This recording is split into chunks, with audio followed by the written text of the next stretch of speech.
যে 8টা গুণ অর্জন করলে এখানে যাওয়া যায়। কোরআনে কারীম থেকে আমি উল্লেখ করছি, দেখেন তো আমাদের ভেতরে পাওয়া যাচ্ছে কিনা। قد أفلح المؤمنون الذين قد أفلح المؤمنون الذين هم في صلاتهم خاشعون। 100টা যে স্তর আছে জান্নাতের, সর্বোচ্চ স্তরের নাম ফেরদাউস। এই দরজা দিয়ে আল্লাহ তাদেরকে উত্তরাধিকারী হিসাবে প্রবেশ করাচ্ছেন। এই পৃথিবীর ময়দানে যারা নামাজের ভেতরে খুশু পয়দা করে, এখন যে নামাজই পড়ে না তার খুশু আছে, অন্তত নামাজ পড়বে, খুশু পাওয়া যাবে, সে হবে উত্তরাধিকারী। খুশুর যে ব্যাখ্যাগুলো পেয়েছে তার অন্যতম ব্যাখ্যা, নামাজে দাঁড়িয়ে সে শীতল হয়ে পড়বে। অনেকে এখানে নামাজও পড়ে, নামাজে দাঁড়িয়ে এদিক ওদিকে তাকায়, মশা লাগলে মেরে। কথা বলে না কেন? কয়টা ফ্যান আছে, অনেকে ঘুমতেছে, এসির বাতাস তো আমার গায়ে লাগে না দেখে একটু ঘুরিয়ে দিত যদি। খুশু কি এইটা? এক সাহাবী নামাজে দাঁড়িয়ে একটু কাপড় চোপড় এভাবে টানছিলেন, বিশ্বনবী বললেন ওর ভেতরে যদি খুশু থাকতো কখনো ওর হাত এভাবে নড়াচড়া করতো না। আমরা নামাজে দাঁড়িয়ে একেবারে শীতল পাটির মতো, পাথরের মতো এরকম যেন হয়ে যেতে পারি নামাজে। আল্লাহর কসম, কোরআন আমার সামনে নিয়ে এই ছোট জীবনের 3টা বছর যে আমি জেলেছিলাম এক ঘরে, আমি দেখেছি নামাজে যদি খুশু তৈরি হয়, আর সত্যিই যদি মানুষ নামাজে দীর্ঘক্ষণ দাঁড়িয়ে দীর্ঘক্ষণ সেজদা মন মতো দিতে পারে, একটা অনির্বচন সুখ আল্লাহ আলাদা তারে দান করে। যেটা স্বামী স্ত্রীর ব্যবহার আপনি পাবেন না, এমন একটা অজানা বেশ অজানা শান্তি আপনাকে আল্লাহ দান করবে। আজকে এই সেজদা দেবেন ভোর রাতে, আজান হওয়ার ঘন্টা খানিক 1.5 ঘন্টা খানিক আগে ওঠেন, অন্তত 10 রাকাত না 2 রাকাত নামাজ আদায় করেন। বিশাল লম্বা একটা সেজদা 40-45 মিনিট পড়ে থাকেন। বলেন কি বলবো, কি বলবেন? মানে ওই আরবিতে কথা বলতে না পারলে বাংলায় বলবেন মনের কথাগুলো, যে আল্লাহ আমার ওই অসুবিধা আছে, ওই ঝামেলায় পড়েছি, আমার ওই অসুখটা হচ্ছে, আমার এরকম মানে টয়লেটের ভেতরে রক্ত পড়ছে, যত রকমের অসুস্থতা আছে, অসুবিধা আছে, বিপদের কথা আছে, সেজদায় পড়ে যদি চোখের পানি ফেলতে পেরে বলতে পারেন বাংলায়ও, দেখবেন একটা আলাদা শান্তি পাচ্ছেন। ওটা আল্লাহ সবাইকে দেয় না, যে মানুষগুলো নামাজের ভেতরে খুশু আর খুজু তৈরি করে। ভয় নিয়ে যারা নামাজ আদায় করে, আল্লাযীনা হুম আনিল লাগবি মুরিদুন, এই পৃথিবীতে যে মানুষগুলো অনর্থক কথাবার্তার কাজ থেকে যারা নিজেদেরকে বিরত রাখে। আজ দোকানে বসলে আপনার মুখ ঠিক থাকে না, কথা বলতে আছেন, 100টা কথা বলে 80টা মিথ্যা কথা। এজন্য কোনো কাজ না থাকলে চুপ করে থাকবেন। মান সামাতা নাজা, যারা চুপ থাকে সে নাজাত পাওয়ার একটা পথ পায়। 3 নম্বরে যারা যাকাত আদায় করে, যাকাত শুধু সম্পদের না, শরীরের যাকাত আছে। এই কথা বলছেন না কেন? আপনার এই ধানের যাকাত আছে, গমের যাকাত আছে, ভুট্টার যাকাত আছে। এই যাকাত গুলো আজ আদায় করি না, এজন্য আমাদের সম্পদ গুলো আজ আল্লাহ পবিত্র করে রেখেছে। উত্তরাধিকারী জান্নাতুল ফেরদাউসের হতে হলে যাকাত শরীর থেকে শুরু করে প্রতিটি জিনিসের আদায় করতেই হবে, মাস্ট বি। 4 নম্বরে যারা যৌন অঙ্গকে হেফাজত করে রাখে, এটা নষ্ট করার জন্য আকাশ সংস্কৃতির নামে সূক্ষ্ম ষড়যন্ত্র চলছে। যেভাবে আরম্ভ হয়েছে মোবাইল আর ইন্টারনেট দিয়ে, আমার তো যতটুকু বাস্তবতা, এই 3 বছর জেল থেকে বেরিয়ে দেখছি, এভাবে যদি 10 বছর চলতে থাকে, আগামী 10 বছর পরে চরিত্রবান কোন যুবতী যুবক এদেশে আর পাবেন না। বিয়ের আগে সব নষ্ট হয়ে যাবে। এজন্য এখনো সাবধান।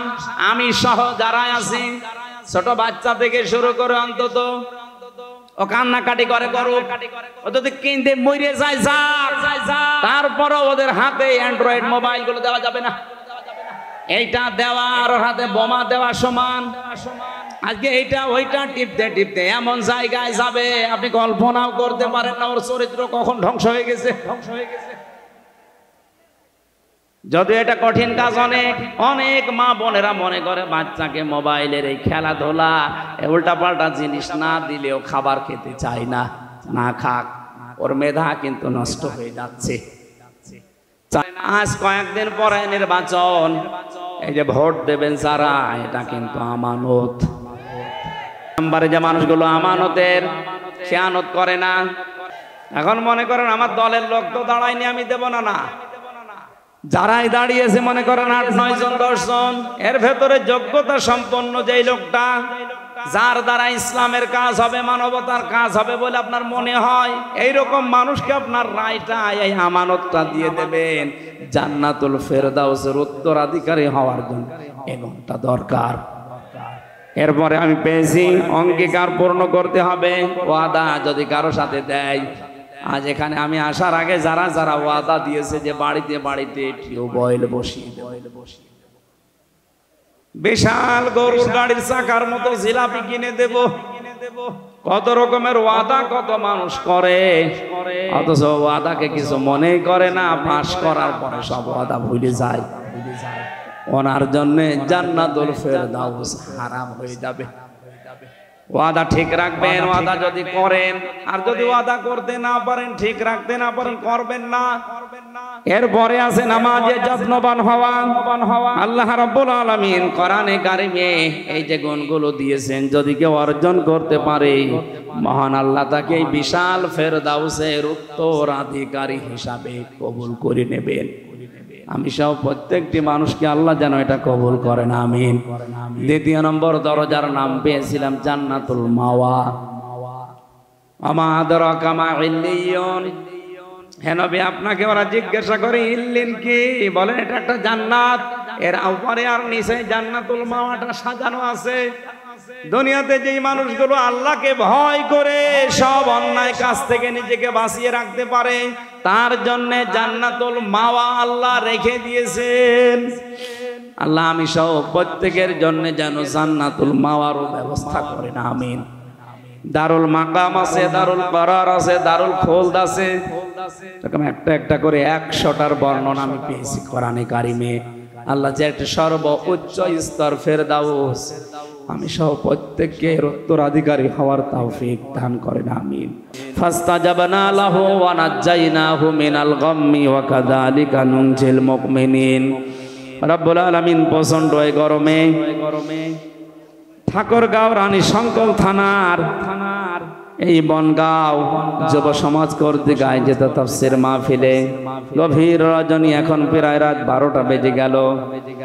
এত রাত পর্যন্ত জান্নাতুল ফেরদাউসের অধিকারী হওয়ার যে যোগ্যতা গুলো তুমি দিয়েছো, আমরা শুনছিলাম, জীবনে মেনে নেওয়ার জন্য আমাদের মানার তৌফিক দিয়ে দাও। আয়োজনে সওয়াব যদি দিয়ে থাকো, আমাদের নবীর রওজায় পৌঁছিয়ে দাও। যারাই চেষ্টা করেছে আয়োজনের জন্য, প্রত্যেকের জীবনের নেক মাকাসাদ পূরণ করে দাও।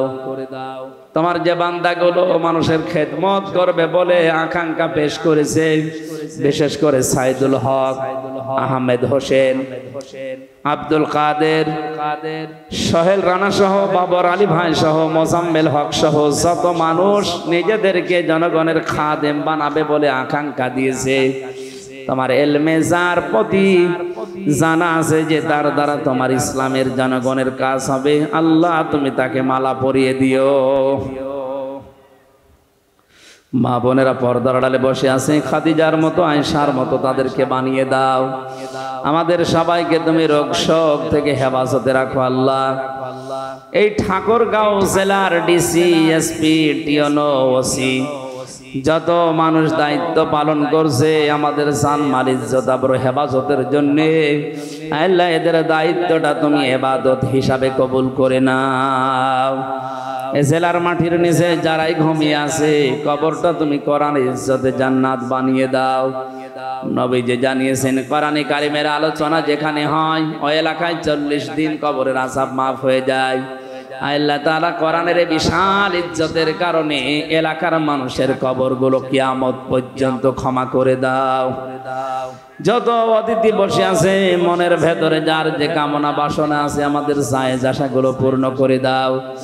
যে বাড়িতে এসে বসেছিলাম এ বাড়ির উপরে রহমত নাজিল করো রব্বুল আলামিন। সারা জীবনের মোনাজাত আমার আল্লাহুম্মা ইন্নী আসআলুকা শাহাদাতান ফি সাবিলিক ওয়াজআল মাউতি ফি বালাদি রাসূলিক। সাধারণভাবে মরণ দিও না আল্লাহ, তুমি আমাকে শাহাদতের মরণ দিয়ে জীবনটা ধন্য করে দিও। সবচাইতে বড় নেক কাজ যেটা তোমার দিন এই পৃথিবীতে কায়েম করা, অ্যাক্টিভ হয়ে আমাদের মুসলমানদেরকে দায়িত্ব পালন করার সুযোগ করে দাও। ফিলিস্তিনের মুসলমানদেরকে বাঁচাও, বাংলাদেশ অশান্ত করার জন্য যারা সূক্ষ্মভাবে ষড়যন্ত্র করছে এদেরকে তুমি জাতির সামনে ন্যাংটা করে দাও। এ দেশটাকে তুমি শান্তি স্বস্তি নিরাপত্তা দিয়ে ভরে রাখো আল্লাহ। বারাকাল্লাহু লানা ওয়া লাকুম ফিল কোরআনিল আযীম। যখনই মরণ আসবে আমরা যেন এই মুখ দিয়ে বলতে পারি লা ইলাহা ইল্লাল্লাহু মুহাম্মাদুর রাসূলুল্লাহ।